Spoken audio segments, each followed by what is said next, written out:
Project Management Media ini menjadi rangkaian praktek dari mata kuliah manajemen media yang nantinya praktek ini akan menjadi komponen nilai UAS seperti yang tadi saya jelaskan, ya. Kemudian dikerjakannya secara berkelompok, artinya teman-teman punya nilai yang sama untuk komponen UAS ini atas seluruh anggota kelompok masing-masing. Nah, perhitungan alokasi waktunya kita akan mulai dari hari ini saat disampaikannya brief project ya. Jadi ada beberapa tahapan yang nantinya akan kita lakukan. Yang pertama berkaitan dengan brief project management media yang akan disampaikan pada hari ini. Kemudian hari ini juga akan dijelaskan kira-kira gambaran ruang lingkup project management media itu seperti apa, ya. Dan kemudian teman-teman diharapkan juga bisa memahami bagaimana caranya melakukan observasi lapangan yang berkaitan dengan studi kelayakan potensi bisnis media. Nah, jadi hari ini akan ada 3 target yang bisa kita selesaikan berkaitan dengan brief project-nya itu seperti apa, kemudian ruang lingkup project-nya bagaimana, dan cara melakukan observasi lapangan untuk melakukan studi kelayakan potensi bisnis media. Minggu depan, ya, jadi minggu depan teman-teman bisa kemudian menyampaikan ya, kira-kira hasil observasi lapangan yang dilakukan itu bagaimana caranya mengolahnya menjadi sebuah konsep bisnis media ataupun produk media ataupun project media. Ya, jadi di minggu depan kita akan bahas hasil dari observasi lapangan ini menjadi sebuah rancangan konsep bisnis media atau produk media atau project media. Nah, nanti minggu depannya lagi akan kita coba lihat bagaimana teman-teman melakukan hasil validasi tingkat daya tarik konsep dari yang sudah dihasilkan itu. Jadi validasi ini kemudian seperti halnya di tahap yang melakukan riset lapangan, ini konsep yang sudah jadi itu dilakukan testing kepada calon target konsumen atau target market, ya. Nah, minggu depannya lagi, tanggal 7 Juni itu, kita akan coba diskusikan kira-kira bagaimana finalisasi dari hasil tes terhadap konsep bisnis media ataupun produk media ataupun project medianya. Nah, bagian akhirnya di tanggal 14 Juni, kita berharap semua rancangan manajemen bisnis media ataupun produk media ataupun project media itu bisa selesai dikerjakan oleh teman-teman. Dan pada hari itu juga bisa dilakukan alternatifnya submit laporannya saja atau akan dilakukan presentasi secara keseluruhan. Nanti akan dilihat yang paling memungkinkannya yang mana gitu ya.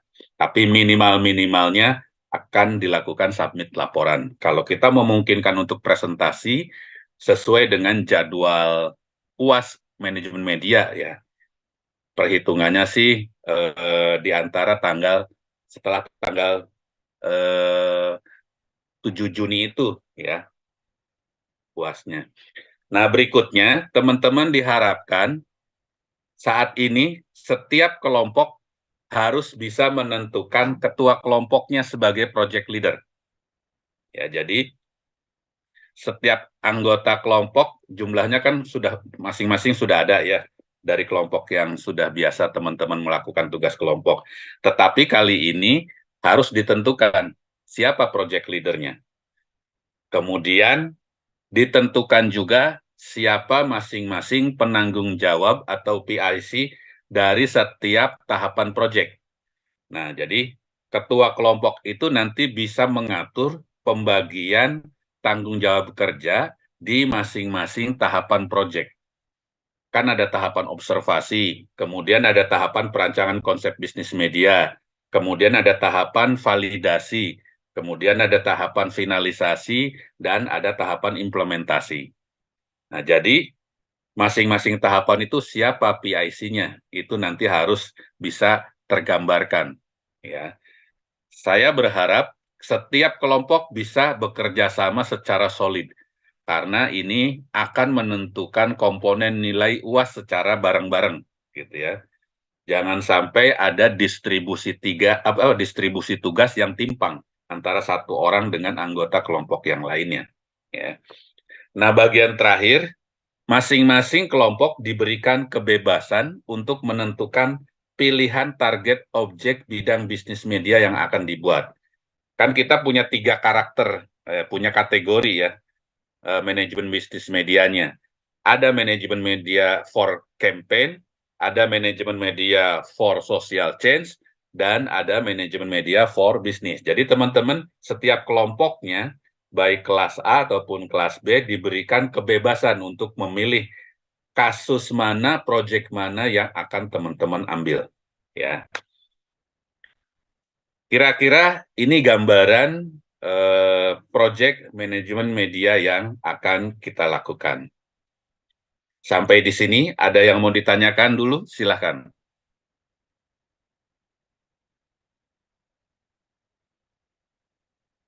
Ada? Izin bertanya, Pak. Silakan, Aditya. Kan ini tuh pakai kelompok lama kan ya, Pak? Nah, Iya, kelompok betul. lama tuh dulu tuh kalau nggak salah cuma 5 orang. Nah, sedangkan ini di setiap kelompok harus menentukan ketua kelompoknya. Pertama ada Mm-mm. proyektor dan sebagainya. Itu kan ada Iya, 1 orang ya, Pak. Gimana ya, Pak? boleh. Silakan. Teman-teman mengatur sendiri. Ketua kelompok merangkap PIC yang mana, atau satu orang bisa punya 2 PIC. Berdasarkan kesepakatannya saja gitu, Aditya. Tergambar ya? Baik, Pak. Oke. Di belakang Aditya, ada pertanyaan lagi? Silakan.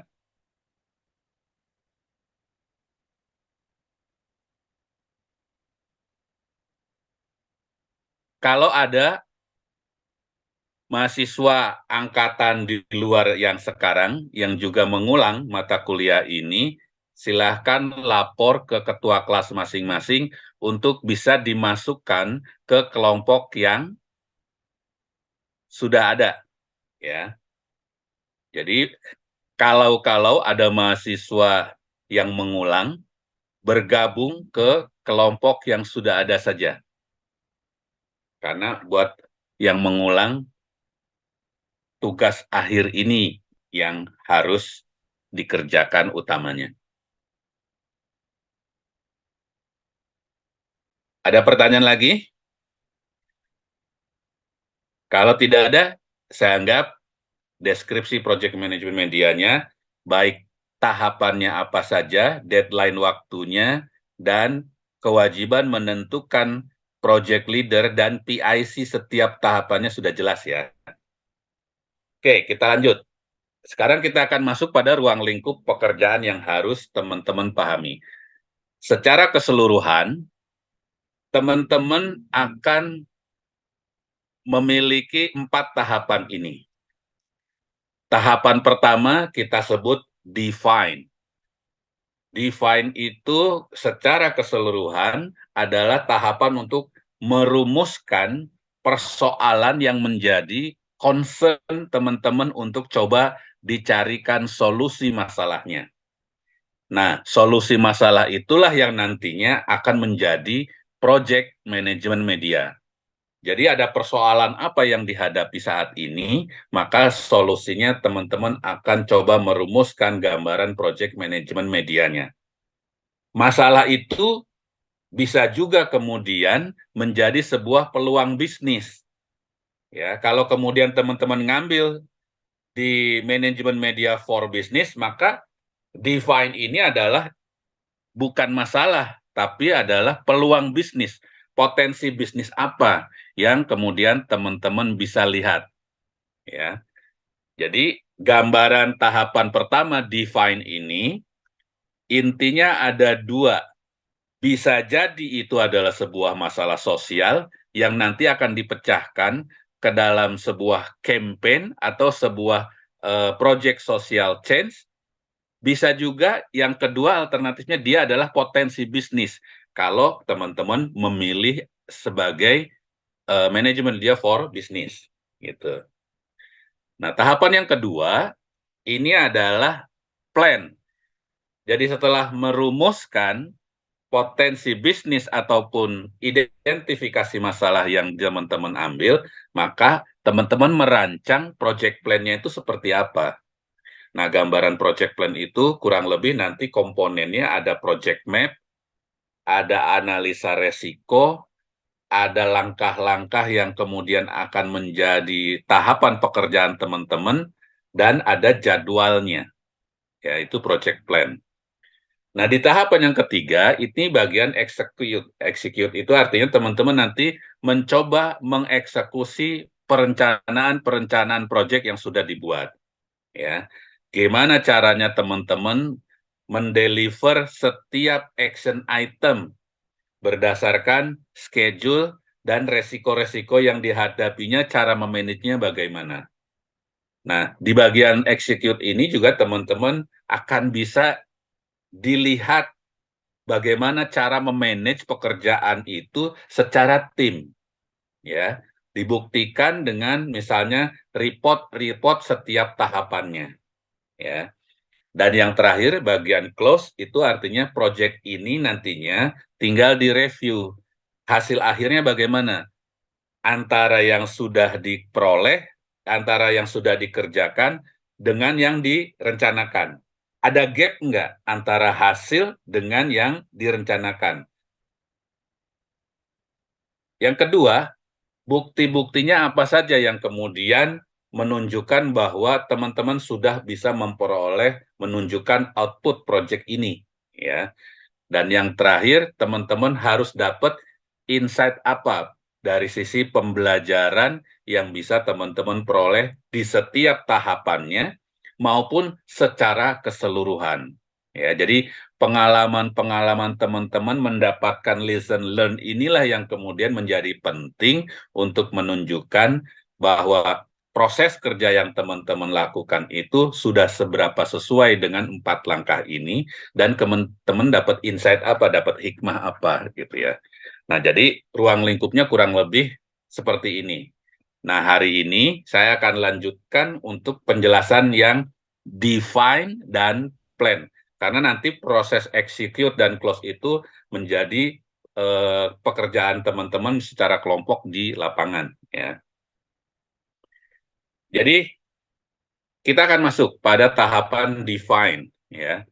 Intinya di tahapan define ini hal-hal apa saja yang teman-teman harus lakukan untuk bisa dapat gambaran persoalan yang dihadapi ataupun potensi masalah, potensi problem yang teman-teman lihat di lapangan, yang nantinya teman-teman akan coba carikan solusinya lewat kesepakatan membuat project management media secara berkelompok.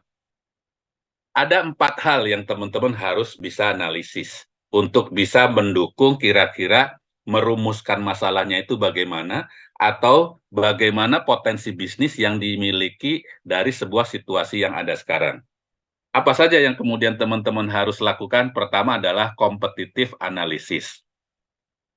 Jadi competitive analysis ini kalau kemudian diterapkan untuk kepentingan media management for campaign misalnya, teman-teman nanti menemukan ada peluang masalah apa yang dihadapi saat ini yang perlu dicarikan solusinya melalui project campaign.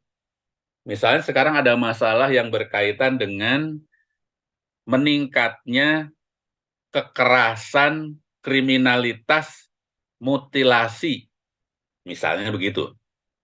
Ya, apa yang kemudian di sini menjadi kompetitif analisisnya? Teman-teman harus bisa melihat kejahatan pembunuhan dengan mutilasi itu sebagai sebuah kasus itu bersaing dengan kejahatan-kejahatan model pembunuhan yang lainnya itu seberapa punya daya tarik, seberapa punya perhatian di masyarakat. Nah, itu namanya kompetitif analisis dari sisi isunya. Sama-sama misalnya peristiwanya pembunuhan, tetapi pembunuhan yang misalnya ada juga yang lainnya kan karena perampokan, karena begal, karena misalnya dendam dan lain-lain, itu kan ada juga kategorinya. Tetapi yang menarik misalnya kalau dari sisi pembunuhan yang dimutilasi, persaingan kejahatan pembunuhan ini satu sama lainnya bagaimana? Ya, itu kalau kemudian misalnya diterapkan untuk campaign yang nantinya bagaimana caranya teman-teman mengurangi potensi kejadian pembunuhan yang sadis seperti itu. Campaign seperti apa yang kemudian akan teman-teman lakukan? Misalnya seperti itu. Nah, kemudian industri analisis. Nah, industri analisis ini biasanya kalau di studi kasus media management for campaign, bisa saja campaign yang akan dilakukan itu bukan campaign yang seperti tadi, tapi campaign untuk sebuah produk. Misalnya teman-teman akan mengambil studi kasusnya di proyek ini, bagaimana melakukan campaign sebuah produk X. Nah, produk X ini karakteristik industrinya bagaimana? Misalnya kalau di kategori minuman air dalam kemasan, ya, berarti kategori persaingan bisnis di produk minuman dalam kemasan itu seperti apa?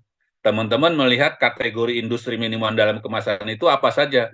Apakah yang bersoda, apakah yang misalnya air dalam kemasan atau air mineral, atau kategori minuman dalam kemasan lainnya. Nah, teman-teman mengambil contoh produk yang mau dikampanyein itu apa? Maka teman-teman harus bisa melihat industrinya seperti apa, ya. Tapi kalau kemudian misalnya teman-teman mau menerapkannya, proyeknya itu manajemen media for business, kira-kira ada potensi bisnis produk media kreatif baru apa? Misalnya teman-teman mau bikin jasa menyediakan host untuk live streaming di sosmed, baik di TikTok ataupun di IG misalnya. Nah, jasa penyediaan host live streaming ini kira-kira situasi industrinya seperti apa? Ya, kurang lebih gambarannya seperti itu. Ya. Kemudian usability benchmark. Kalau ini misalnya menjadi project untuk media management for business, contohnya tadi yang berkaitan dengan jasa penyediaan host live streaming. Nah, kira-kira usability benchmark-nya itu teman-teman melihat potensi bisnis ini lihatnya di mana? Ya. Nah, host itu biasanya masuk di kategori apa saja biasanya yang nyambung. Teman-teman lihat bisnis yang mirip yang bisa dijadikan benchmark untuk penyedia jasa host live streaming. Ya.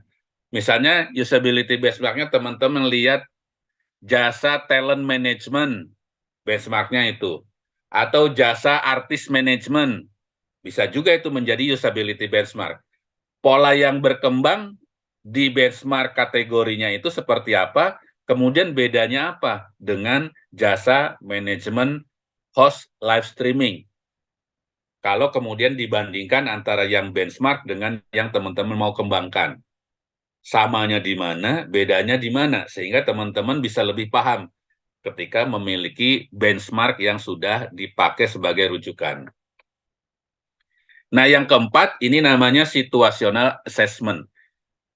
Kalau contoh tadi misalnya untuk campaign sebuah produk, ya, kira-kira kalau misalnya mau campaign-nya itu air minum dalam kemasan, ya, seperti Aqua ataupun misalnya Le Mineral, situational assessment-nya itu apa yang mendukung? Misalnya teman-teman melihat kalau Le Mineral, dia sangat memperhatikan aspek lingkungan yang diangkat sebagai rujukan dalam menentukan konten kampanyenya. Aspek lingkungan apa yang kemudian dimanfaatkan oleh Le Mineral misalnya? Aspek yang berkaitan dengan higienitas, bahwa kemudian ini bisa lebih sehat karena galonnya ganti setiap waktu. Dan cara yang kemudian diangkat untuk galon yang bekas pakainya itu, dia bikin program untuk recycle setiap galon yang sudah digunakan itu dia tawarkan untuk menjadi nilai ekonomi untuk di recycle. Nah, situational assessment itu kemudian menjadi catatan-catatan yang digunakan oleh si pembuat kampanyenya Le Mineral, misalnya begitu. Ya.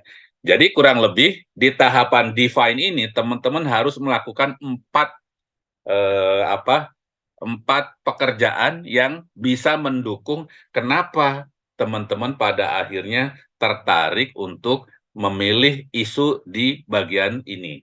Kemudian perumusan masalahnya sendiri bisa dipahami ketika teman-teman punya data dari empat aspek ini. Kompetitif analisisnya, industri analisisnya, usability benchmark-nya, dan situational assessment-nya. Nah, semuanya ini nantinya akan menjadi rujukan proses identifikasi masalah kalau itu teman-teman mau mengambil media management for campaign dan social change. Dan ini menjadi opportunity analysis kalau teman-teman mengambil proyeknya media management for business. Ya, jadi dari situ kemudian teman-teman bisa dapetin ide kira-kira berdasarkan opportunity analysis ini goals project yang mau dikejarnya itu teman-teman bisa tentukan. Oke, sampai di sini bisa ditangkap? Kalau ada pertanyaan, silahkan. Pak, saya mau nanya, Pak. Ya, silahkan, Siti. Yang usability benchmark itu tadi penjelasannya terlalu cepat, Pak. Saya masih kurang paham. Oke, misalnya gini. Tadi saya berikan contohnya bahwa misalnya teman-teman misalnya kelompoknya itu mau memilih media management for business. Satu itu dipahami ya. Jadi kita asumsinya teman-teman memilih ini dulu sebagai contoh kasusnya. Yang kedua, media management for business yang teman-teman akan pilih proyeknya itu adalah menyediakan jasa host live streaming. Siti nangkep nggak jasa ini? Iya, Pak. Nangkep ya? Nah, kan intinya proyek jasa ini teman-teman harus punya sebanyak mungkin database host yang bisa ditawarkan untuk bisa dipakai jasanya sebagai host. Nah, mengelola jasa penyediaan host ini, teman-teman harus bisa dapetin cara kerjanya, modelnya itu benchmarknya bagaimana. Ada jasa yang lain nggak yang bisa dirujuk? Misalnya jasa artis manajemen.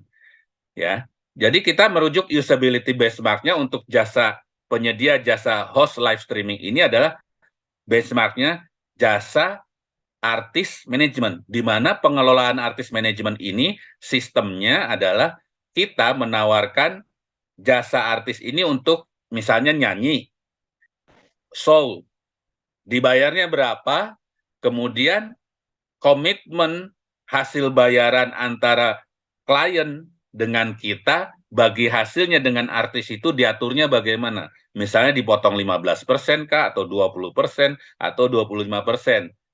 Maka pendapatan yang diperoleh dari satu jasa itu kemudian komposisi bagi hasilnya itulah yang menjadi sumber penghasilan dari pengelola jasa host live streaming itu. Jadi akan bisa diperoleh tuh gambaran cara ngelolanya nanti pada saat Siti misalnya mau mengusulkan media management for business-nya adalah jasa penyedia host live streaming. Teman-teman mengelolanya pakai benchmarknya adalah jasa artis manajemen. Kayak gitu, Siti. Kebayang ya? Iya, Pak. Makasih, Pak. Ya. Jadi intinya apa yang teman-teman lihat di tahapan usability benchmark ini, ada nggak rujukan yang mirip, yang berdekatan pada kategori project yang teman-teman akan lakukan ini sebagai sebuah rujukan untuk melihat cara mengelolanya bagaimana, cara memanagenya bagaimana. Ya, bisa juga kemudian bisa dilihat sumber revenue atau penghasilan atau pendapatan yang bakal diperolehnya itu dari mana aja dengan melihat contoh usability benchmark pada bidang yang lainnya yang mirip, yang berdekatan. Kira-kira gitu ya, Siti ya. Oke, di belakang Siti ada pertanyaan lagi yang lainnya untuk tahapan define ini bagian pertamanya.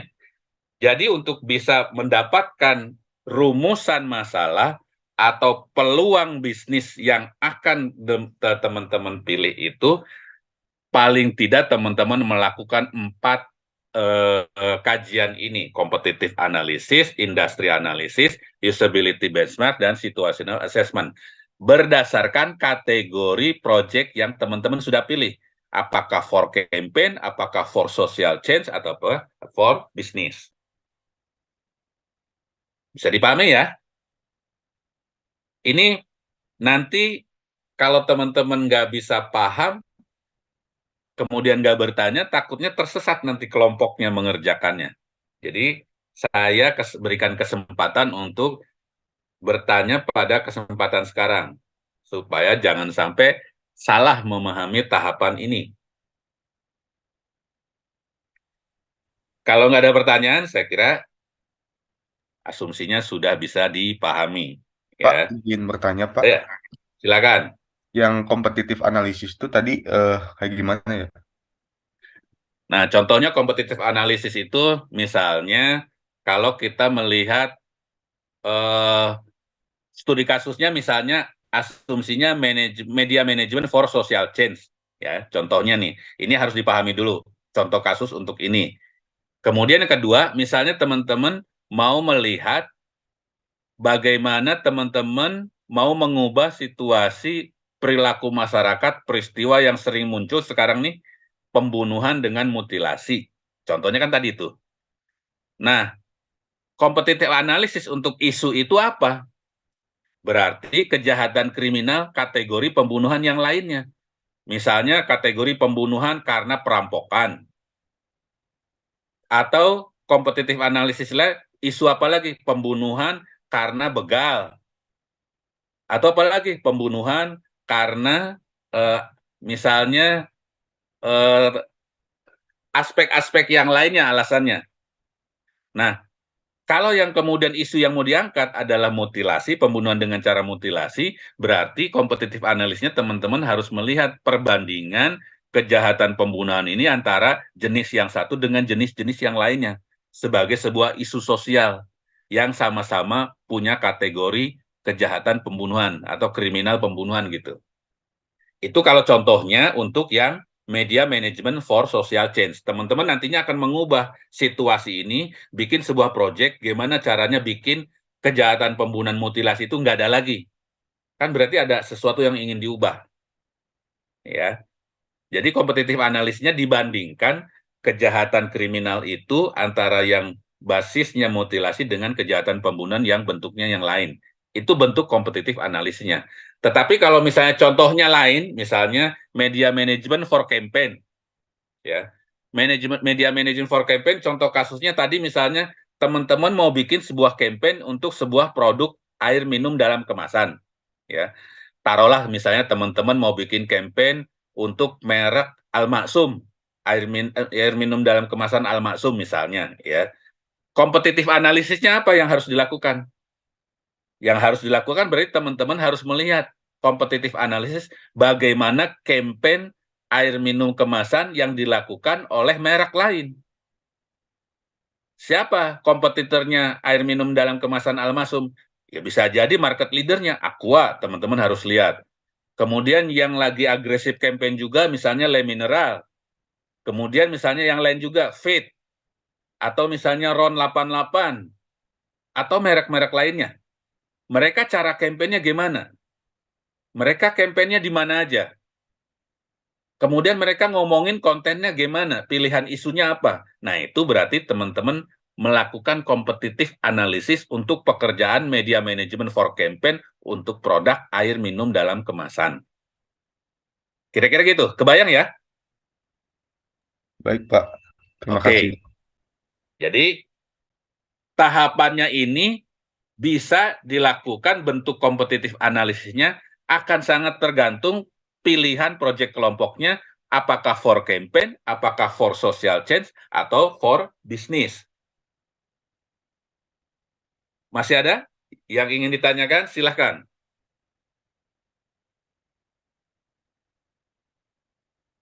Kalau nggak ada, berarti saya anggap bisa dipahami atau sudah bisa dipahami, sah menjadi bagian dari project, ya.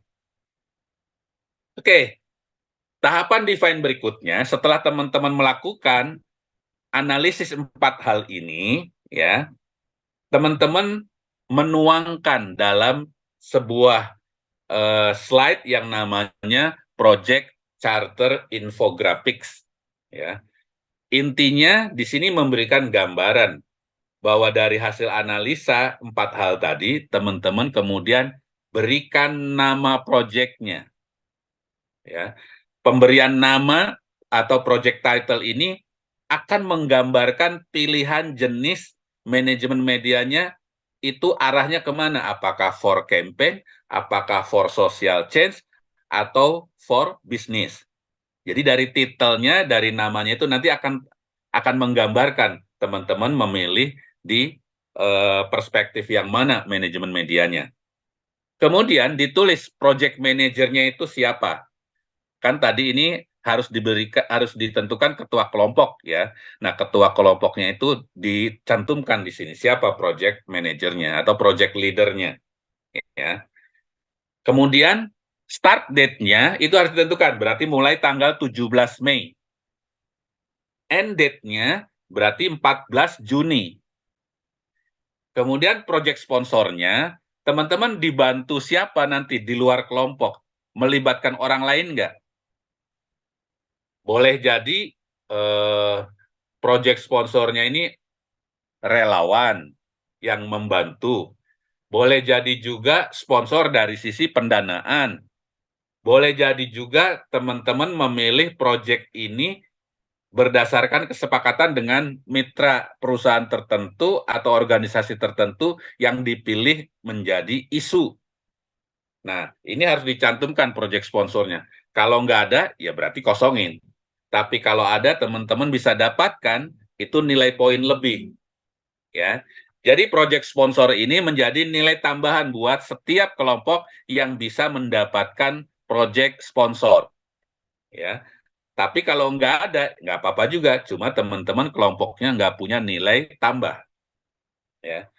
Nah, berikutnya, business needs ini apa isinya? Ini yang kemudian menjadi persoalan. Kesimpulan yang teman-teman sudah peroleh setelah menganalisa 4 aspek ini. Maka teman-teman akan dapatkan identify and opportunity analysis. Nah, ini yang kemudian diisikan menjadi business need. Ya. Yang menjadi business need itu adalah hasil kajian terhadap 4 aspek tadi. Persoalan yang akan diangkat, persoalan yang akan dirumuskan, yang akan dicarikan solusinya. Atau kalau untuk media bisnis media manajemen for business, potensi bisnis apa yang muncul, ya, yang masih potensial untuk bisa dipilih sebagai sebuah bisnis baru. Kebutuhan-kebutuhan apa? Nah, itu yang kemudian menjadi isinya di sini. Ya. Nah, berikutnya project scope. Project scope itu nantinya teman-teman harus menjelaskan ruang lingkupnya apa yang nanti akan teman-teman kerjakan di masing-masing kelompok. Misalnya, business need-nya teman-teman akan membuat media management project for campaign. Nah, kalau for campaign, berarti project scope-nya teman-teman akan membuat bagaimana proses campaign untuk produk tertentu. Dari periode kapan sampai kapan. Nah, itu project scope-nya. Kalau teman-teman misalnya untuk media management for social change, maka project scope-nya adalah misalnya isu sosialnya apa yang akan teman-teman ubah. Apakah isu tentang kriminal tadi, ataukah isu masalah anak jalanan, atau isu tentang pencemaran lingkungan, atau isu tentang potensi konflik menjelang Pilpres 2024 misalnya. Teman-teman mau bikin project social change, bagaimana masyarakat diedukasi untuk bisa tidak beradu satu sama lain head to head gara-gara adanya pemilu 2024 misalnya. Nah, project scope itu nantinya deliverables-nya apa saja? Kalau misalnya untuk sebuah campaign, deliverables-nya misalnya satu, proposal strategic plan-nya. Yang kedua, contoh campaign-nya, materialnya. Nah, contohnya misalnya begitu. Yang ketiga, timeline. Yang keempat, budget. Nah, itu yang di-deliver. Ya. Jadi, project scope akan menentukan deliverables yang akan dibuat. Ya. Poin berikutnya, risk and issues. Artinya ada isu dan resiko apa saja nih dari project scope yang teman-teman sudah tentukan. Misalnya, kalau teman-teman mau memilih project scope-nya itu media management for business untuk penyedia jasa host live streaming, ya, maka risk and issue-nya adalah teman-teman harus membuat list nama-nama orang yang menjadi mitra teman-teman sebagai host, ya. Kemudian apa lagi? Persaingan harga jasanya. Kemudian apa lagi? Jaringan untuk mendapatkan order klien. Nah, isu-isu itu yang kemudian harus dimasuki, ya, harus dicantumkan. Nah, kemudian poin terakhir, assumption and dependencies-nya misalnya, apa saja yang menjadi asumsi-asumsi yang mempengaruhi apa yang nantinya akan di-deliver. Ya. Jadi kalau misalnya project scope-nya itu mau bikin campaign sebuah produk, asumsi ketergantungannya misalnya situasi politiknya aman. Kemudian tidak ada resiko kerusuhan misalnya. Kemudian harga dolar stabil. Jadi kalau hal-hal itu berubah, maka project scope-nya juga akan berubah. Ya. Kurang lebih di bagian kedua di proses define, teman-teman harus menuangkan secara jelas, kemudian simple ke dalam project charter infografik untuk setiap project manajemen media masing-masing kelompok.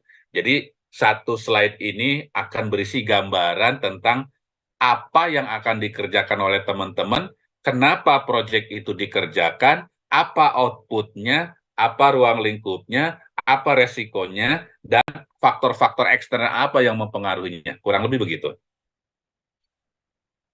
Sampai di sini ada pertanyaan? Silakan.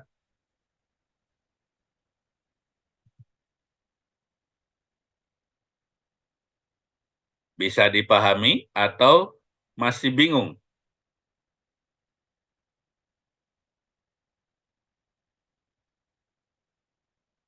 Halo?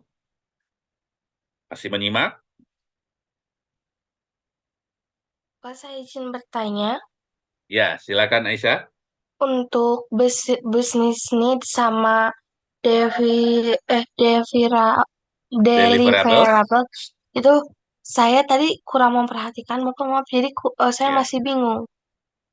Kalau business need itu adalah, misalnya kalau kamu kelompoknya memilih media management for business, berarti business need-nya adalah ada kebutuhan apa yang sekarang kamu lihat sebagai sebuah potret potensi peluang bisnis baru. Tadi saya contohkan, misalnya jasa penyedia host ya untuk live streaming. Business need-nya tidak semua perusahaan, tidak semua pemilik produk punya kemampuan menjadi host, atau tidak semua pemilik produk punya waktu untuk melakukan live streaming sendiri. Maka dia harus dibantu oleh orang lain untuk menjadi hostnya. Nah, jadi bisnis ini seperti itu. Nah, berarti project scope-nya adalah teman-teman mempersiapkan sebuah manajemen media untuk bisnis yang jasanya itu menyediakan host live streaming. Berarti apa saja yang akan di-deliver? Ya, sesuatu yang di-deliver kalau jasanya itu berarti database host. Yang kedua, rate masing-masing jasa bisa clear. Kemudian misalnya apalagi yang harus dihasilkan? USP atau Unique Selling Proposition, keunikan dari jasa yang dimiliki teman-teman itu apa aja bedanya dengan jasa orang lain yang sama-sama sudah punya bisnis ini. Nah, itu yang harus di-deliver. Bisa ditangkap bedanya, Aisyah, antara business need dengan deliverable? Bisa Bapak, terima kasih banyak Bapak. Oke. Jadi business need fokusnya adalah potensinya.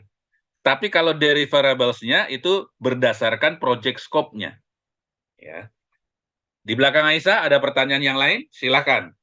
Saya Bapak, Silakan, Evelyn. yang saya tangkap kan dari yang project sponsor itu dari luar kelompok ya Pak. Misalnya kayak Ya, dananya dapat bantuan dari mana, terus mitra yang membantu. betul. Betul. Misalnya kita ambil dari Social for Change, itu kayak Mm-mm. misal Pilpres itu Pak. Nah, Mm-mm. misal project sponsornya itu malah dari media. Kayak informasi yang Boleh, kita tangkap kan pasti dari media. boleh. Dan kemampuan setiap kelompok untuk mendapatkan project sponsor dalam bentuk apapun, orang, ya, relawan, ataupun kemudian dana, itu akan menjadi poin penambah nilai. Artinya teman-teman bisa mengangkat sebuah isu yang punya daya tarik buat eksternal. Gitu ya, Evelyn, bisa nangkep? Ya, bisa Pak. Oke. Di belakang Evelyn, masih ada pertanyaan yang lain? Silahkan.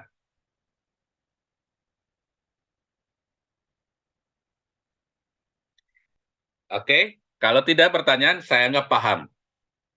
Nanti sesi tanya jawab di waktu berikutnya sudah tidak lagi bicara soal apa yang sudah dijelaskan, tapi persoalan yang teman-teman hadapi di lapangan ya. Kalau memang sekarang tidak ada pertanyaan yang berkaitan dengan prosesnya, gitu. Oke, nah yang berikutnya pada saat tahap define juga teman-teman harus bisa memiliki gambaran statement of work. Jadi gambaran kira-kira deskripsi pekerjaan atau deskripsi project yang teman-teman akan lakukan itu, ini tinggal dituangkan secara narasi. Kalau ini kan berdasarkan bagan saja, tapi ini lebih jelas lagi nih gambaran lebih lanjutnya. Misalnya project overview. Project overview itu bisa memberikan gambaran bagaimana bentuk dari project yang teman-teman akan pilih, ya. Ditentukan misalnya ini project akan membuat campaign untuk produk tertentu. Ini project manajemen media akan mengangkat isu masalah sosial yang ada di sini supaya bisa berubah. Misalnya apakah mengeliminir kriminalitas pembunuhan dengan cara mutilasi, atau ada isu sosial yang lain, misalnya menghindari potensi konflik antara warga negara yang satu dengan warga negara yang lain gara-gara Pilpres 2024 nanti, atau proyek-proyek yang lainnya. Itu berisi yang pertama, project overview. Kemudian project purpose-nya apa? Nah, itu yang kemudian disebutkan. Tujuan dari project itu diangkat adalah untuk menghasilkan potensi revenue, misalnya. Memperoleh penghasilan, kalau teman-teman di project overview-nya mau membuat manajemen media for business untuk penyedia jasa host live streaming. Kemudian project scope-nya, apa saja yang akan dikerjakan di poin yang ketiga.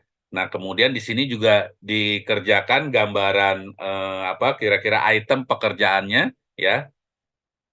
Pekerjaan pertama ngapain, pekerjaan dua ngapain, kemudian butuh man hour-nya berapa lama, ya. Kemudian dikerjakannya kapan, kemudian ada gambaran siapa yang menjadi PIs-nya dan lain-lain. Nah, jadi ini sebenarnya rincian lebih detail dari apa yang sudah dipaparkan secara singkat dalam Project Charter Infografis. Jadi kalau statement of work itu lebih mendetilkan secara naratif, ya. Saya anggap ini menerjemahkan slide ini saja sebetulnya, ya. Oke, saya lanjut ya. Nah, berikutnya ini yang namanya WBS, Work Breakdown Structure. Ya. Bagian ini menggambarkan proyeknya itu apa yang besarnya. Ya. Bisa jadi di WBS itu nama proyek yang bisa menggambarkan pekerjaannya apa, perspektif manajemen medianya itu apakah for campaign, apakah for social change, apakah for business, itu sudah tergambar nih. Di commercial project itu, nama projectnya sudah sangat jelas memberikan gambaran apa pekerjaannya dan perspektif manajemen medianya juga apa.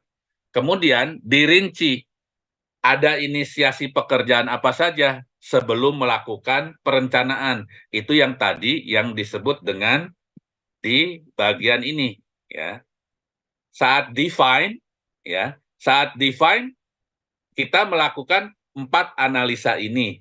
Nah, 4 analisa ini kemudian diterjemahkan di sini nih, di inisiasi. Apa saja nih?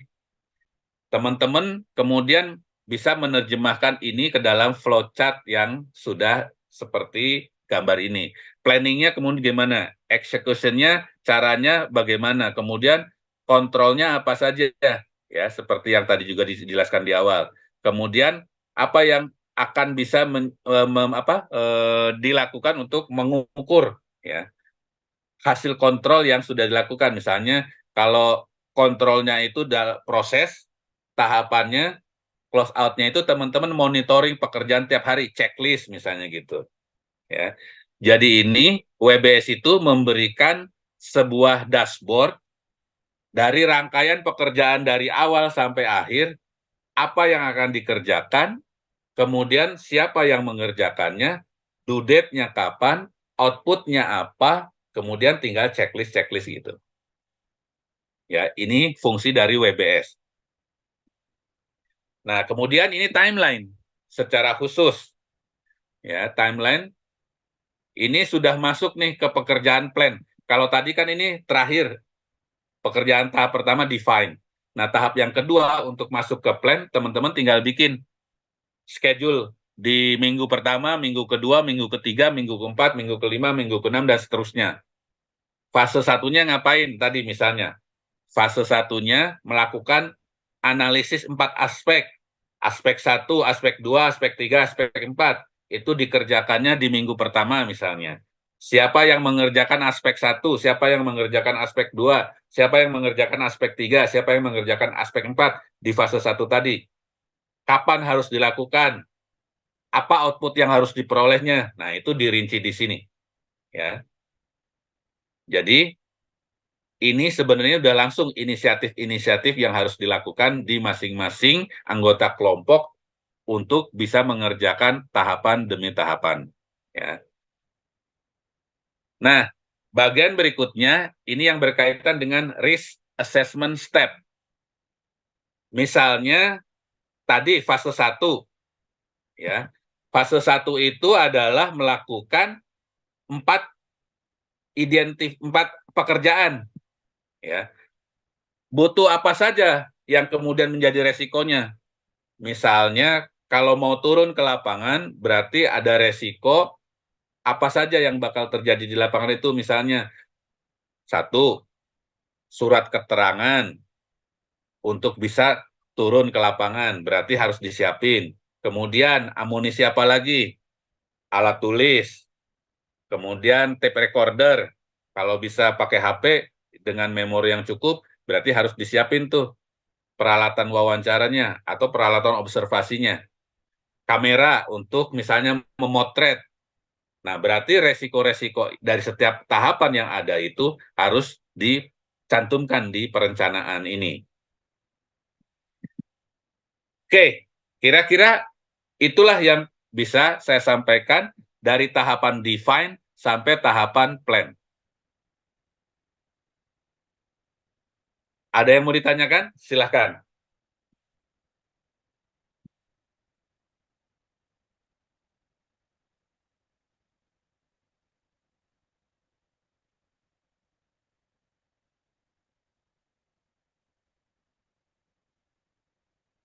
Nggak ada pertanyaan?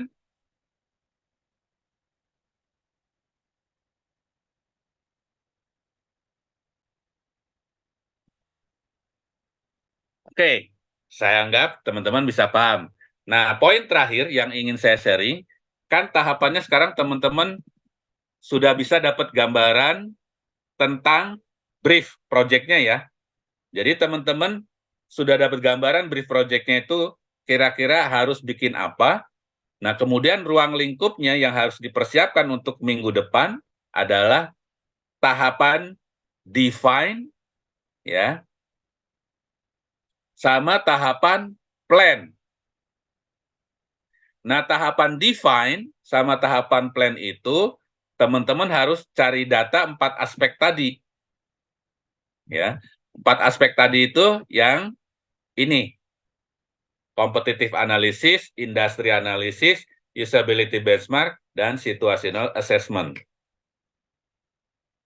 Nah, sekarang saya akan berikan gambaran bagaimana mendapatkan 4 data tadi, ya, dengan cara melakukan observasi lapangan, ya, dan studi kelayakan potensi bisnisnya. Jadi kalau teman-teman misalnya, ya, pada kesempatan nanti setelah selesai brief ini, teman-teman harus melakukan observasi lapangan untuk dapetin 4 aspek yang tadi, ya. Nah, cara melakukan observasinya itu gimana, teman-teman? Bisa melalui googling, ya. Jadi bisa melalui googling dulu. Ada isu apa saja yang bisa diperoleh dari hasil googling, ya. Dari data sekunder itu, teman-teman bisa lihat di lapangan tahap keduanya, ya. Misalnya gini, kalau teman-teman mau bikin potensi bisnis baru, ya, untuk jasa live streaming, host live streaming, teman-teman harus googling dulu tadi kan, untuk bisa mengangkat atau memperoleh isu ini seberapa potensial. Nah, setelah dapat tahap kedua, teman-teman observasi ke lapangan, lihat. Observasi ke lapangan itu, teman-teman bukan harus ngelihat ke lapangan saja secara fisik, tapi teman-teman bisa memahami lapangan itu adalah contoh-contoh yang bisa kita lihat dalam prakteknya. Misalnya teman-teman lihat di IG, lihat di TikTok, ada kesempatan live streaming produk yang teman-teman lihat, dari mulai dia awal sampai dia akhir, kurang lebih misalnya proses waktunya 1 jam. Nah, 1 jam itu dia melakukannya gimana? Produknya apa? Cara dia nge-hostnya bagaimana? Nah, itu bisa dapat gambaran bahwa kebutuhan kualifikasi host seperti apa sih yang ideal itu. Nah, teman-teman setelah googling, kemudian bisa ngelihat di lapangan praktek untuk live streaming, hostnya itu karakteristiknya banyakannya seperti apa? Ada potensi apa yang kemudian teman-teman bisa angkat? Nah, itu cara melakukan observasi lapangan yang bisa dilakukan untuk manajemen media for bisnis, untuk jasa yang tadi. Jadi googling dulu, dapetin data sebanyak mungkin, ya, tentang isu yang teman-teman tadi sudah tentukan di kelompoknya, baru kemudian teman-teman melakukan observasi lapangan dengan melihat praktek live streamingnya. Ya. Kurang lebih itu yang kemudian bisa dilakukan. Ya. Tapi kalau misalnya contohnya untuk campaign, teman-teman misalnya mau bikin project media for campaign, kemudian yang dipilih misalnya sekarang teman-teman mau bikin campaign promosi pariwisata, destinasi wisata di Kota Bandung. Misalnya ngelihat apa yang mau dipromosikan di contoh, pilihlah salah satu destinasi wisata yang ada di Bandung. Nah, teman-teman harus lihat,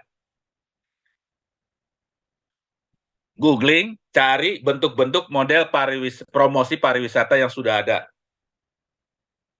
Setelah diperoleh, maka teman-teman lihat sendiri, kira-kira prakteknya di lapangan, model campaign yang ada itu, kalau teman-teman lihat misalnya di lingkungan sekitar, di area tempat wisatanya atau di jalan, bentuk promosi seperti itu, kira-kira punya daya tarik seberapa besar. Nah, ketika teman-teman nanti mau campaignin sebuah project management dia untuk campaign destinasi wisata tertentu, teman-teman sudah ada gambaran. ya. Oke, kira-kira begitu yang bisa saya sampaikan untuk bisa menjelaskan poin 1, 2, dan 3 saat ini, ya. Brief project-nya seperti apa, ruang lingkup project-nya, dan bagaimana teman-teman melakukan observasi lapangan. Jadi, hasil dari kuliah hari ini sudah dapat gambaran, setiap kelompok silahkan tentukan ketua kelompoknya yang menjadi project manager, kemudian PIC di masing-masing tahapannya. Nah, yang masing-masing tahapan itu berarti nanti nih, siapa yang bertanggung jawab mengelola observasi lapangan. Nanti siapa yang bertanggung jawab untuk menjadi penanggung jawab pekerjaan di tahapan pengembangan konsep bisnis medianya. Jadi PIC itu penanggung jawabnya ya, dia yang ngaturin gimana caranya mendiskusikan di masing-masing kelompoknya. Jadi penanggung jawabnya, bukan dia yang ngerjainnya sendirian. Tapi penanggung jawab itu dia yang harus bisa memanage tim bareng-bareng untuk bisa dapetin poin-poin yang di tahapan itu.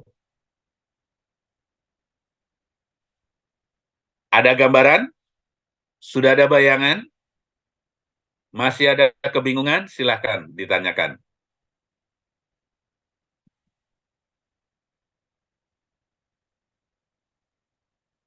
Ini prosesnya, yang nanti harus dikerjakan adalah define dan plan yang utamanya duluan ya. Itu tahapannya berarti di tahapan observasi lapangan dan pengembangan konsep bisnis media atau produk media atau project medianya. Oke, silahkan. Ada yang mau ditanyakan?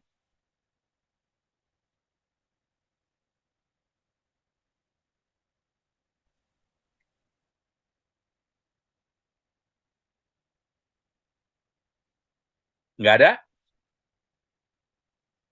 Ini serius nih? Udah bisa dipahami?